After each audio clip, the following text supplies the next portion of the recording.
नमस्कार मित्रों। भगवत गीता में हम उस बिंदु पर हैं जहाँ अर्जुन के मोह के निवारण के लिए भगवान उसको तात्विक रूप से समझा रहे हैं कि इस संसार की वास्तविकता क्या है। न त्वेवाहम जातु नासम न तम नेमे जनाधिपाः न च नैव भविष्यामः सर्वे वयम अतः परम। इस बात पे विचार करना आवश्यक है कि हम हैं क्या। हम क्या ये शरीर हैं या हम आत्मा हैं, हम हैं क्या। आज हम निष्पक्ष रूप से विचार करते हैं या विभिन्न धर्मों में जो हमारे बारे में, मनुष्य के बारे में कहा गया है उस पर विचार करते हैं।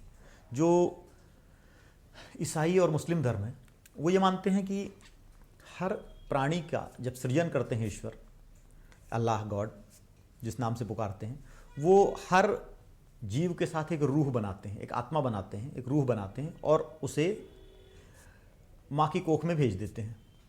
और जब व्यक्ति पैदा होता है, अपना काम करता है और जब मृत्यु होती है व्यक्ति की, तो वह जो रूह है, वह आत्मा है, वो अंतिम दिन के लिए इंतज़ार करती है अपनी कब्र में पड़े हुए। और अंतिम दिन उसके कर्मों का फैसला होता है।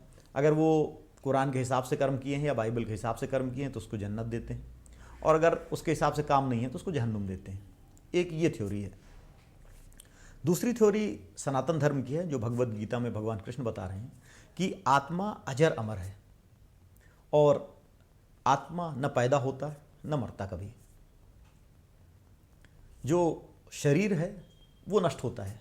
जैसे हम मोबाइल को देखें तो एक मोबाइल हम लेते हैं और उसमें हमारी सिम होती है, हमारी एक आइडेंटिटी है, हम क्लाउड पे बना देते हैं उसको। मोबाइल हम चेंज करते रहते हैं लेकिन वो हमारी आइडेंटिटी कंटिन्यू रहती है। भगवान कृष्ण कहते हैं कि जो व्यक्ति है, मनुष्य है, वो आत्मा है, जीव है, जो अनंत काल से जन्म ले रहा है। ऐसा कभी नहीं था। न त्वेवाहम जातु नासम न तम नेमे जनाधिपाः। ऐसा कभी नहीं था कि मैं नहीं था कभी, या तुम नहीं थे अर्जुन कभी, या ये जो राजा लोग हैं ये कभी नहीं थे। और ऐसा नहीं है कि आगे ये लोग नहीं रहेंगे। आज मैं कृष्ण के रूप में हूँ, तुम अर्जुन के रूप में हो, ये लोग इस रूप में। पहले हम किसी दूसरे रूप में थे, किसी अन्य जन्म में थे, हमारा नाम कुछ और था, तुम्हारा नाम कुछ और था, आगे किसी और नाम से हम पैदा होते रहेंगे। ये सतत श्रृंखला है। अब हम विचार करते हैं कि दो सिद्धांत हैं। एक पुनर्जन्म का सिद्धांत, सतत जीवन की श्रृंखला। दूसरा, ईश्वर ने हर शरीर के लिए एक आत्मा बनाई और वन टाइम है ये। इन दोनों में कौन सा सिद्धांत सही है और तार्किक है? अगर हम मान लें कि बाइबल या कुरान का सिद्धांत एक सही सिद्धांत है, तो प्रश्न ये उठता है कि अल्लाह क्यों किसी आत्मा को सांप में भेज देता है, बिच्छू में भेज देता है, छोटे मोटे जीव बना देता है। किसी आत्मा को, किसी के लिए वो आत्मा को वो मनुष्य बना देता है। किसी को क्यों वो गरीब के घर में पैदा कर देता है, किसी को अमीर पैदा कर देता है। किसी को उसने ऐसा पैदा कर दिया कि पैदा होते ही उसको सारे सुख सुविधाओं से युक्त है, सारी चीज़ें उसके पास हैं। दूसरी जगह ऐसी घर में वो पैदा हो गया जहाँ उसके पास खाने को नहीं है, मूलभूत संकट उपलब्ध है। किसी को अल्लाह ने क्यों अंधा पैदा कर दिया, लूला लंगड़ा पैदा कर दिया, बीमार पैदा कर दिया। किसी को क्यों सारी शारीरिक शक्तियों से युक्त बना दिया। इस प्रश्न का जवाब क्रिश्चियनिटी और इस्लाम के पास नहीं है। वो कहते हैं भाई ईश्वर की यही मर्जी थी, यही किया। तार्किक उत्तर नहीं है। अगर ये बात आप हिंदू से कहोगे, हिंदू धर्म में कहोगे, सनातन धर्म में कहोगे, भगवान कृष्ण से पूछोगे, तो ये कहेंगे कि आपने जैसे कर्म किए उसके हिसाब से आपको आपका जीवन मिला है। आपने अच्छे कर्म किए तो आपको अच्छी जगह जीवन मिला, आपने बुरे कर्म किए तो आपको बुरी जगह जीवन मिला। जीवन में आपके साथ अच्छी और बुरी दोनों घटनाएं घटती जाती हैं, जो आपके हाथ में नहीं होती, जिनका आपके कर्मों से कोई संबंध नहीं होता। वो आपके पहले किए हुए कर्म हैं जो कि आपको फल दे रहे हैं। यह एक तार्किक सिद्धांत है, जो तार्किक सिद्धांत हमें दिखाई देता है, जिससे ईश्वर की व्याख्या होती है। ईश्वर न्यायप्रिय दिखाई देता है।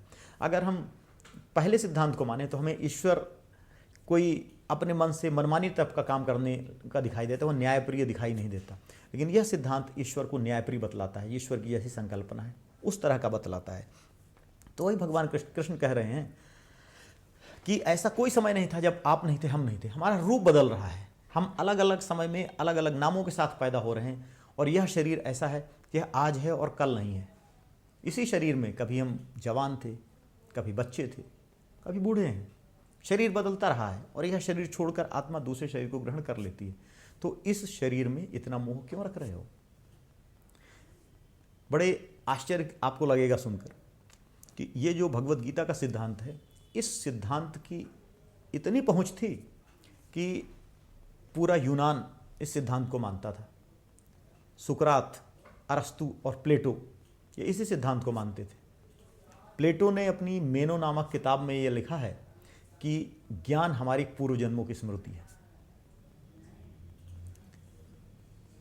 इजिप्ट में भारतीय सभ्यता, भारतीय संस्कृति के ये सारे अंग वहाँ थे। ईरान के अंदर तो थे ही, इंडोनेशिया तक ये फैले हुए थे। एक तार्किक सिद्धांत था, एक दार्शनिक सिद्धांत था जिसे पूरे विश्व ने माना और बड़ी इसमें वैज्ञानिक रिसर्च भी हुई हैं और कई किताबें लिखी गई जिसमें 1000-1500 ऐसे लोगों को लिया गया जिनको पिछले जन्म का कुछ याद आ गया और उन पे बड़ा डिस्कस और डिबेट किया गया और दिखाया गया कि हाँ जी पिछला जन्म है।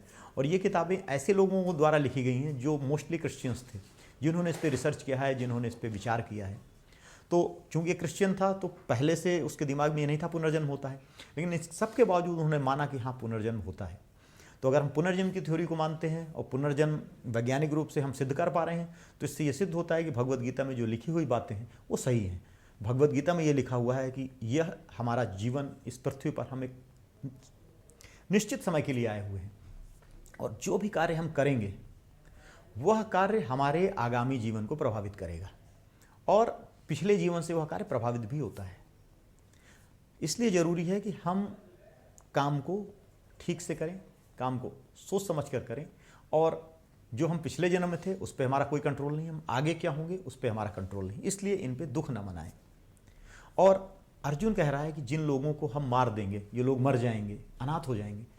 वही भगवान कह रहे हैं कि अगर तुम नहीं मारोगे तो क्या ये नहीं मरेंगे, क्या ये अमर रहेंगे? तुम्हारे पास कोई गारंटी है इस बात की कि ये लोग जीवित ही रहेंगे? ये पहले भी थे, जब तुम नहीं थे तब भी ये थे और जब तुम नहीं रहोगे तब भी ये रहेंगे। आज इस रूप में है, कल किसी दूसरे रूप में रहेंगे, इसलिए इन्हें रहना ही है।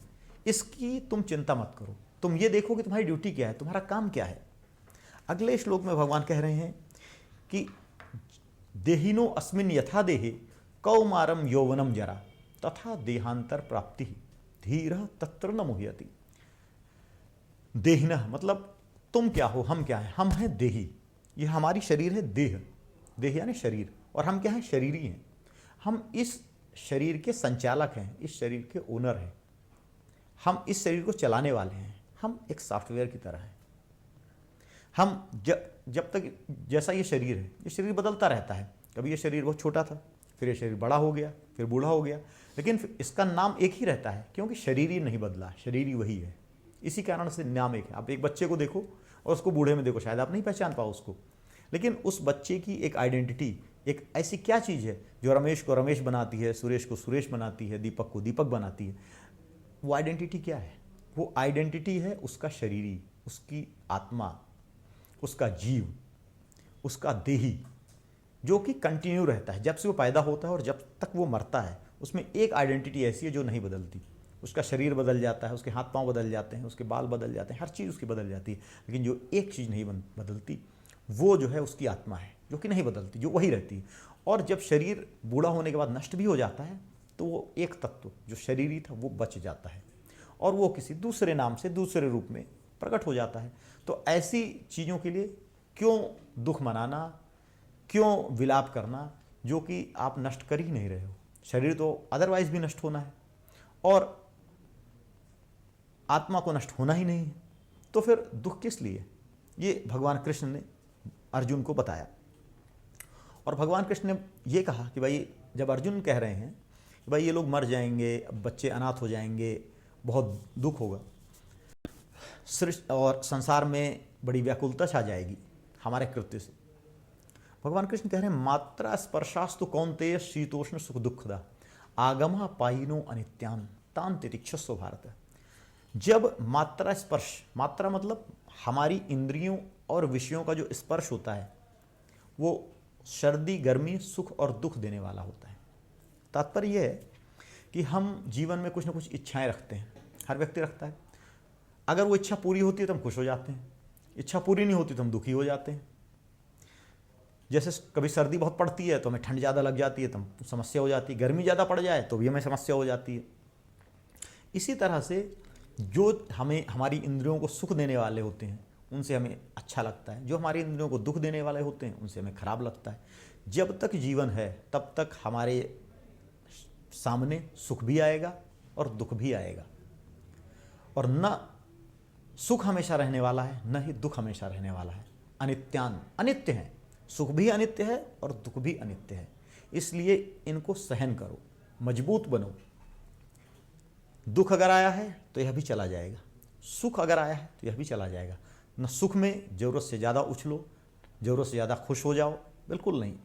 और न दुख आए तो आप टूट ही जाओ, बिखर जाओ, ऐसा भी आपने नहीं करना है। आपने जीवन को सामंजस्य रूप में जीना है, समान रूप से जीना है, और यह मानकर जीना है कि यह सुख और दुख अनित्य हैं, क्योंकि यह जीवन हमारा लिमिटेड है और इस जीवन में सुख और दुख रूपी, सर्दी और गर्मी रूपी इस तरह की विषमताएं हमें मिलेंगी और इसको हम सहन करेंगे। जब हम यह मान लेते हैं कि इनको हमें सहन करना है तब हमारे लिए ये चीज़ छोटी होती है। जब हम किसी चीज़ से पीछा छुड़ाना चाहते हैं वो हमारे पीछे भागती रहती है और वही समय हमें बड़ा लंबा लगने लगता है।